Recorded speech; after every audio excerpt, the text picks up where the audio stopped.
Railway મંત્રી અશ્વિની વૈષ્ણવે જાહેરાત કરી કે દેશની પહેલી વંદે ભારત સ્લીપર ટ્રેન ટૂંક સમયમાં ગુવાહાટી અને કોલકાતા વચ્ચે દોડશે। આજે નવી દિલ્હીમાં એક પત્રકાર પરિષદને સંબોધતા રેલવે મંત્રી વૈષ્ણવે જણાવ્યું હતું કે પ્રધાનમંત્રી નરેન્દ્ર મોદી આગામી 15 થી 20 દિવસમાં આ ટ્રેનને લીલી ઝંડી આપશે। તેમણે ઉમેર્યું હતું કે રેલવેએ સ્વદેશી રીતે ડિઝાઇન અને ઉત્પાદિત વંદે ભારત સ્લીપર ટ્રેનનું અંતિમ હાઈ સ્પીડ પરીક્ષણ સફળતાપૂર્વક પૂર્ણ કર્યું છે।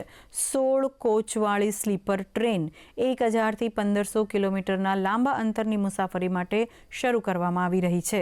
આ ટ્રેનમાં ભોજન સાથે એસી થર્ડ ક્લાસનું ભાડું આશરે 2300, એસી સેકન્ડ ક્લાસ માટે 3000 અને એસી ફર્સ્ટ ક્લાસ માટે 3600 હશે।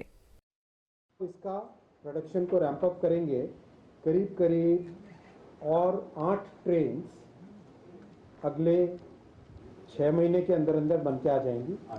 8 गाड़ियाँ और 6 महीने में बन के आ जाएंगी और इस साल के एंड तक करीब 12 ट्रेन बन के रेडी हो जाएंगी और फिर अगले साल बहुत बड़े तेजी से रैंप अप हो जाएगा।